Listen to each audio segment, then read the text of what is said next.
what time did you decided कि आपको net JRF करना है? Like what was the year and the time period? When I was in class 12 कि net JRF करना ही है. Some students feel like कि JRF एक सिर्फ questions करने का, MCQs मार्क करने का ये एक गेम रहता है कि हाँ ठीक है नेगेटिव मार्किंग नहीं है हम मार्क कर लेंगे. What are your views about it? I think JRF एक जर्नी है. जब आपको कुछ तय करना होता है अपनी लाइफ में, आपको एक सक्सेस पानी होती है कि मुझे अब ये करके दिखाना है.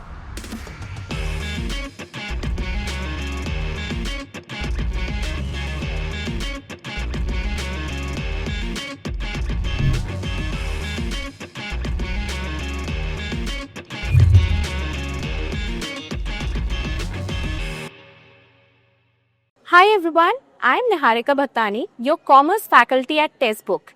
And आज I'm so glad to meet our commerce JRF holder, that is Aditi Katuria, who have qualified JRF in commerce with 99.83 percentile. Yeah.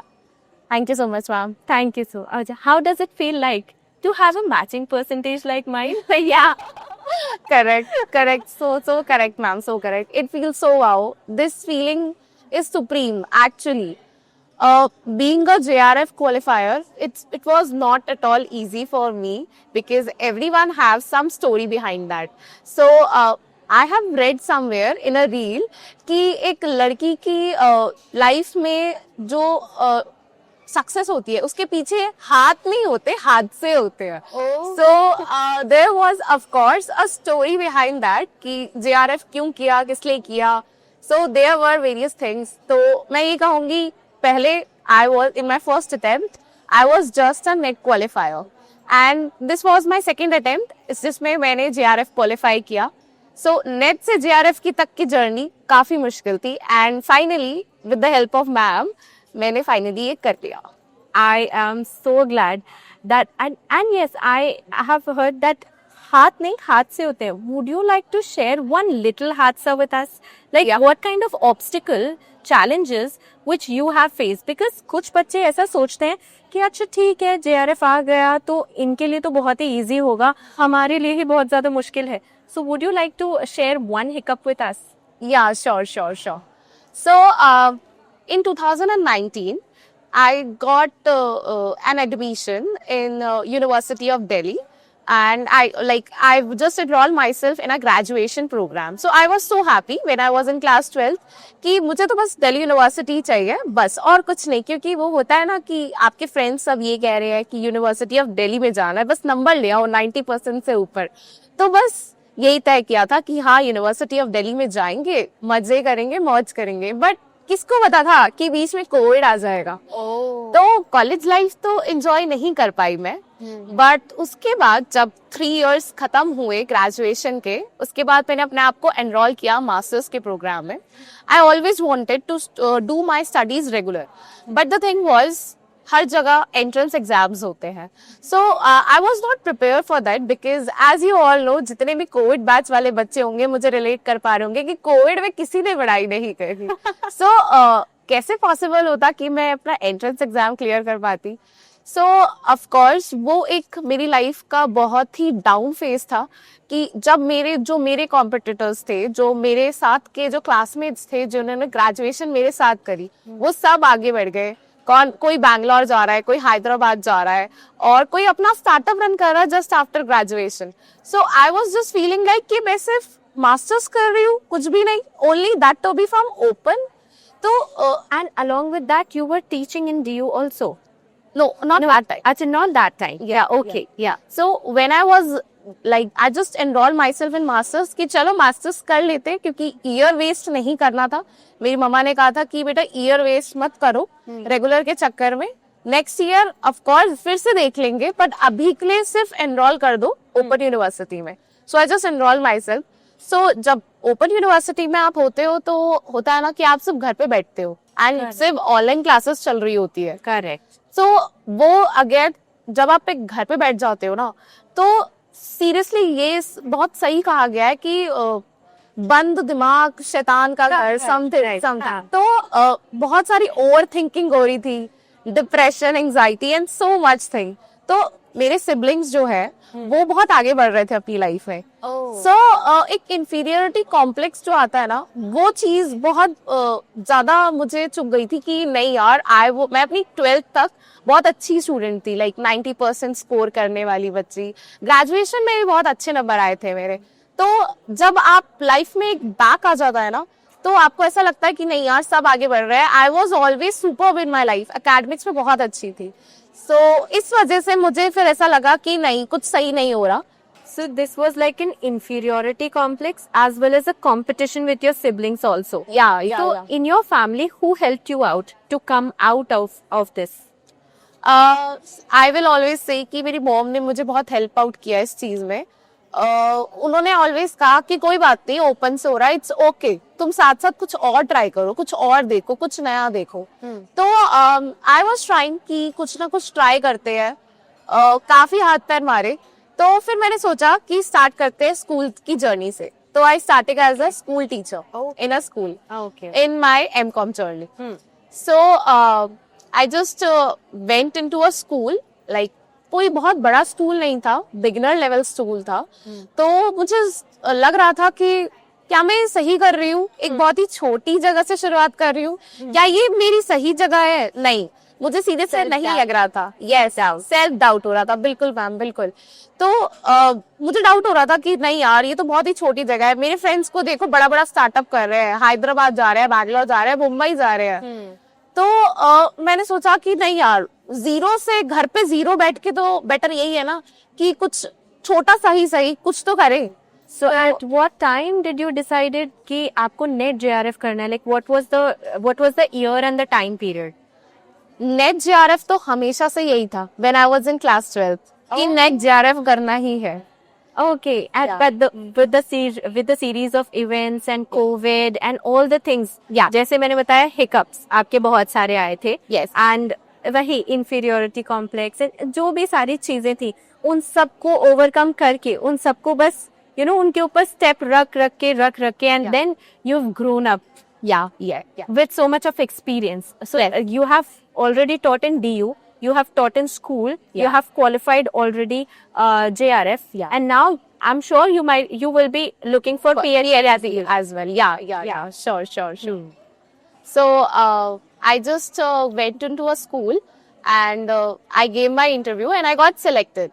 So for 1.5 years, I will say that was the best decision of my life, because the students of that school, I want to mention about that school, because उस school ने मुझे सिर्फ एक teaching experience नहीं दिया, बहुत अच्छे बच्चे दिए ना। आज भी आई एम सो हैप्पी कि मैं उन बच्चों के साथ आज भी कनेक्टेड हूँ। And I when you get a text from your student कि मैम आप हमसे मिलने कब आओगे, हमें आपकी बात याद आती है, इट फील्स सो वाओ कि शायद मैंने पैसे कम कमाए हैं, बट लाइफ में वो जो रिस्पेक्ट और वो इज्जत है ना, मैंने बहुत कमा ली। I can relate to your experience as well, because जब आपने मुझे मैसेज किया, मैम मेरा JRF हो गया, अब हम मिल रहे हैं फिर से। बिकॉज एक बार हम लास्ट टाइम मिले थे जब आपका नेट हुआ था। yes, उसके बाद भी फेलिसिटेशन फंक्शन में हम मिले थे। अब आपका JRF हो गया।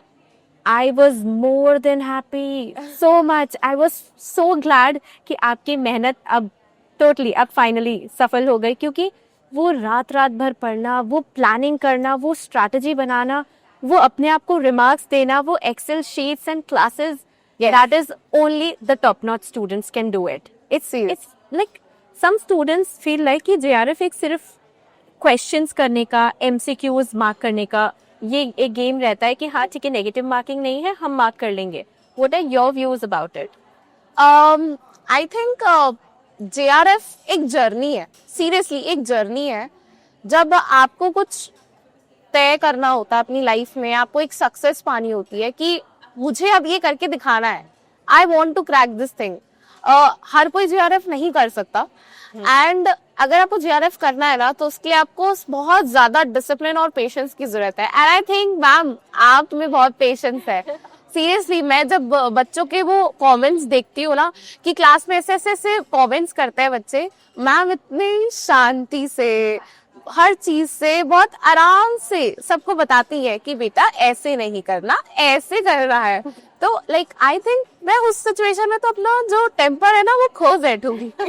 बट सीरियसली आपसे पेशेंस सीखने वाली चीज है और हर बच्चे को जरूरत है कि आप में मैम सीरियसली आप बहुत अच्छे से चीजें मैनेज करते हो. As we all know you are married and you have a kid. खुश A cute responsibility. या सो मैम अपनी लाइफ जैसे बैलेंस कर रही हैं, सीरियसली हमें सीखना चाहिए मैम से. मैम के management things like being a student मुझे मैम के बारे में थोड़ा थोड़ा पता है, तो बाकी बच्चों को भी पता है ऑफ कोर्स. तो आई थिंक जो चीज हमें सीखनी चाहिए इस JRF जर्नी में वो है मैनेजमेंट, पेशेंस एंड डिसिप्लिन. और अगर ये आपने सीख लिया ना तो आप JRF तक डेफिनेटली पहुंच पाओगे. That's nice. That's so nice. And आप जो आगे के स्टूडेंट्स ये वाली जो वीडियो देख रहे हैं, जो भी आगे के स्टूडेंट्स नेट JRF के लिए प्रिपेयर कर रहे हैं, I am sure they would be looking for your ideas that what you have done, like how you have planned, how you have prepared your paper 1 paper 2. आपने balance कैसे किया, या फिर आप कितने आवर्स पढ़ाई करते थे, या फिर आप अच्छा ओके आप मुझे सबसे पहले बताइए, आप बहुत लेट नाइट पढ़ते थे या बहुत अर्ली मॉर्निंग पढ़ते थे? Late night. Late night. What is the maximum highest time that you have spent? I think it was 3:30. Oh, and what was the subject? Do you remember what subject you were studying? Commerce, always every subject of that. Like last तक I always say कि paper 2 को थोड़ा ज्यादा समय दो, paper 1 को थोड़ा कम समय दो. पर इसका मतलब ये नहीं है कि पेपर 1 की कोई वैल्यू नहीं है. Exactly. Ignore भी नहीं कर सकते. हाँ बिल्कुल भी नहीं. डेफिनेटली पेपर 1 की वेटेज कम है एग्जाम में, बट इट डजंट मीन कि पेपर 1 की वैल्यू नहीं है. ऐसी बहुत सारी चीजें हैं पेपर 1 की जो आपको कहते हैं ना कि बॉर्डर लाइन तक आपको JRF तक ले जा सकता है. Exactly. और पेपर 1 में मार्क्स स्कोर करना बहुत इजी हो जाता है. यस. पेपर 2 में बच्चों को ऐसा लगता है कि हमने कॉलेज में पढ़ा हुआ है, स्कूल में पढ़ा हुआ है, वो एक एक्सपीरियंस रहता है. But still the level of questions that come in your examination that are such, they are a little bit tricky. Sometimes all 4 options look right, and sometimes all 4 options look wrong at the same time. And that time we cannot do inky pinky ponky. So paper 1 में there is a clear cut short एक answer होता है. But paper 2 में at the same time you need to have a conceptual clarity of the subject. इसको सिर्फ हम PYQs के basis पे नहीं कर सकते. We should be balancing both. Yes. Concept and the questions. Yes. Okay. Both. अच्छा, have you prepared notes? Yes, ma'am, of course. But the thing was, last time when I just attended the event, I used to met few learners there. So what they just said, we have made a crisp and short notes. I think I am not good in making short notes. Like I still remember, I have 4 to 5 notebooks of mine, जिसमें मैंने बहुत सारी चीजें लिखी हुई है, paper 1, commerce and so on. So yes, I have made notes, handmade notes always, not printed notes. So notes मेरे short नहीं थे, थोड़े ज्यादा थे, क्योंकि I think कुछ बच्चे I think note making depend करता है बच्चे टू बच्चे पे. सो कुछ बच्चों को शॉर्ट में चीजें समझ आ सकती है, वेराज कुछ बच्चे ऐसे होते हैं जिन्हें कुछ पॉइंट्स की डिटेल एक्सप्लेनेशन चाहिए होती है. तो कुछ पॉइंट्स ऐसे होते थे जहाँ पे मैं मैम के अच्छे एग्जांपल्स लिख देती थी, सो दैट नेक्स्ट टाइम जब मैं रिवाइज करूँ उस एग्जांपल को देखूँ तो एकदम से वो याद हो जाए, ताकि मुझे सर्च आउट ना करना पड़े गूगल पे कि इस लाइन का मतलब क्या है, क्या था. तो आई थिंक मेरे नोट्स शॉर्ट नहीं थे, नोटबुक्स थी काफी, तो इसलिए. अच्छा, मल्टीपल सीरीज ऑफ नोटबुक्स थी. सो हाँ, ओके. सो मुझे आपकी जर्नी से ये सीखने को मिला है कि सारे बच्चों के लिए कि चाहे हमारी लाइफ में कितने भी हिकअप्स आए, चाहे हमारी लाइफ में कितने भी डाउनफॉल आए, हमें रुकना नहीं है, हमें गिरना नहीं. अगर हम गिर भी जाएं तो उठ जाना है. जो भी ब्रेक आएगा उससे वापस और अच्छा करना है ताकि हम और ज्यादा ऊंचा बढ़ सके. And that's what you have also qualified. Thank you so much ma'am. It was so nice to meet with you. Same here, ma'am.